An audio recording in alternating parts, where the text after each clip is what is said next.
Look at the newspaper headlines. You can find these are all related to managing public affairs of a country. What does a government do? Every country needs a government to take decisions and implement them, like where to build roads and schools, and how to reduce the prices, and how to increase the supply of electricity. And sometimes the government takes some actions for the welfare of the people. The government also runs some services like running postal and railway services, and it has the duty of protecting the boundaries of the country. There are some other functions of the government. It has to maintain enough food for the people and maintain the good health facilities. At the time of disasters like cyclones and earthquakes, government has to organize aid and assistance.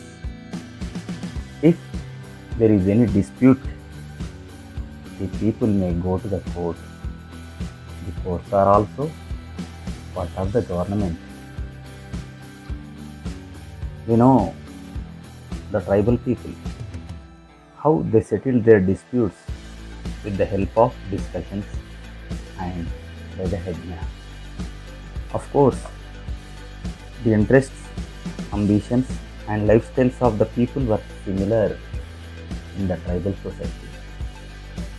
But in the modern society, there are various interests and various classes like farmers, workers, industrialists, etc. There are many differences as it is not possible to get a common solution to a problem. In olden days, kings, queens, and emperors made the laws and implemented them.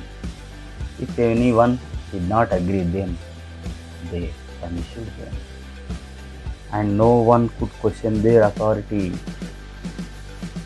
And also, they waged wars to expand their kingdoms. This form of government is called monarchy. Thus, the monarch, it means king or queen, has the supreme power to make decisions and implement them. They acted as the supreme judges in all the cases of dispute. The monarch had a small group of people to discuss matters, but final decision was in the hand of monarch. Democratic governments. What is democracy? Abraham Lincoln defined democracy as a government of the people, by the people, and for the people. India is a democratic country. How do our government functions? According to the wishes of people who have the various cultures and interests. Millions of people are living in our country. It is impossible to participate all the citizens in taking decisions. Sometimes it may lead to countless opinions, and also these processes may consume more time, and all the citizens are not ready to participate in public affairs. They are unable to spend time, money, and energy. We can solve this problem with the help of two principles: representative democracy and rule of the majority. What is representative democracy?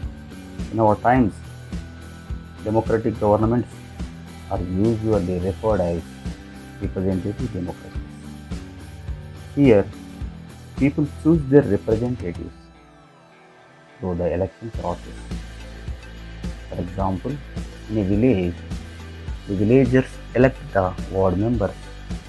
All adults who completed 18 years of age, whether men or women, rich or poor, literate or illiterate, irrespective of their religion, caste, and community, vote in the election. who gets the largest number of votes becomes the representative of entire group. He meets and makes decisions on behalf of people. For the free and fair elections of representatives, it is the basis for our democratic system. So, prior to the elections, generally people are expected to think different problems and issues. And the candidates also discuss that problems and they promise to solve that problems. They will enable the voters to decide on the candidate. Representatives are expected to keep promises and consult the people time to time to know their problems. Generally, the representatives are elected for a fixed period of 5 years. After that, the fresh elections will be conducted once again. Second principle is the rule of the majority. Here, it is simple majority.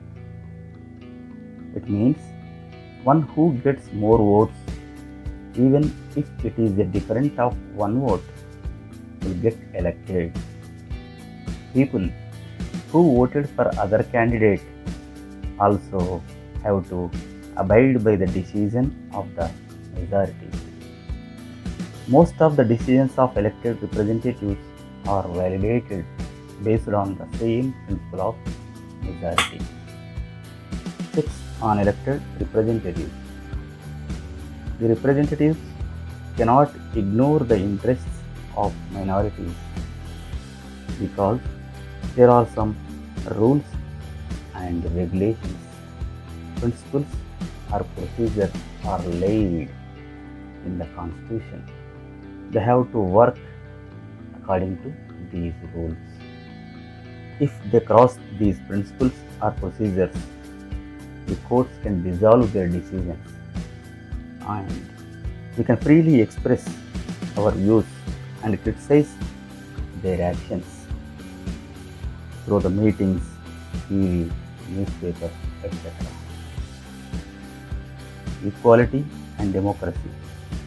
Democracy requires all the people should spend some time to understand public matters and to access all the required information about activities of the government.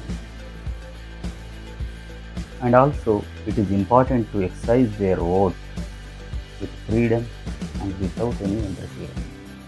But unfortunately, it is not done completely. Especially women and the poor, they have no time. They are too busy earning their livelihood.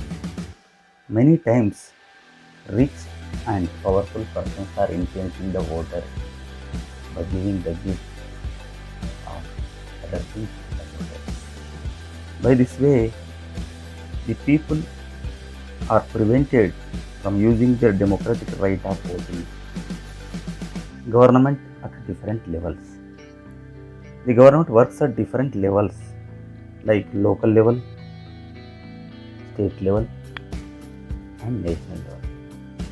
The local level means the government in your village or town or in your locality.